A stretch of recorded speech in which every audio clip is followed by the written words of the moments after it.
Hello champagne fans and happy Champagne Friday. Today we're going to talk about chilling champagne because right now I've got a little bit of a champagne emergency. I've got a great bottle of champagne here. The only problem with it is that I just pulled it off of the shelf and we're going to be eating very soon, and we're going to need to be drinking this.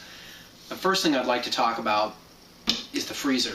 This is absolutely the wrong place to put your champagne if you need it cold in a hurry. First reason why it's the wrong place is because it's too damn slow.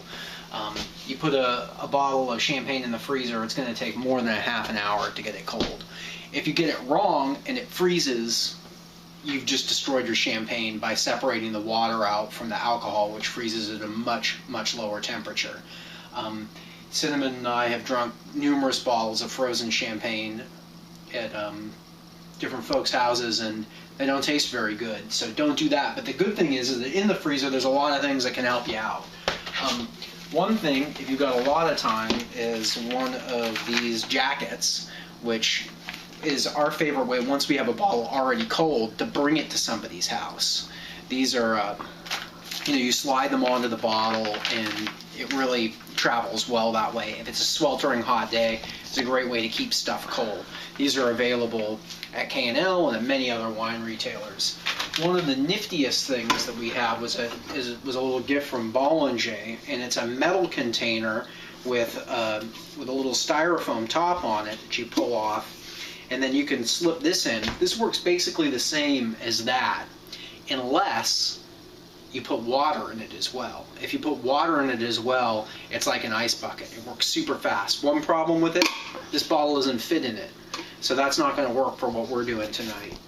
So I'm going to go ahead and put that back. The best thing in your freezer for getting champagne cold is ice.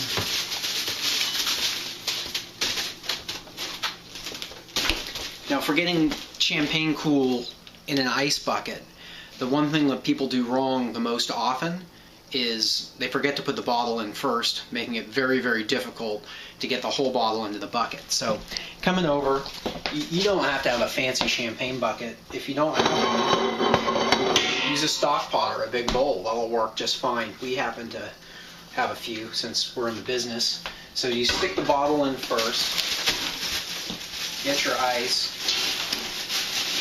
add that next.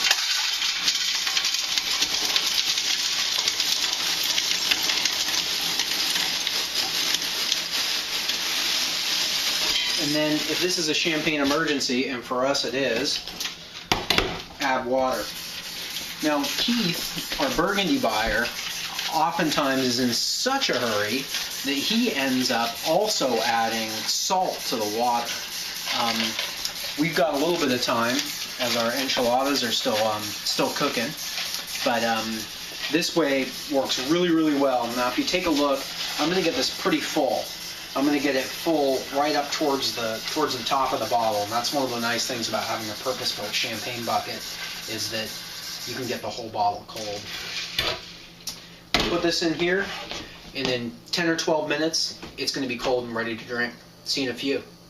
Alright, about 12 minutes passed, and this sucker's ready to go. Take off the foil, give it a little once-over to make sure that all of the cool stuff is distributed evenly with a tiny little bit of warm gas space at the top. Turn it. Oh yeah, we got a live one.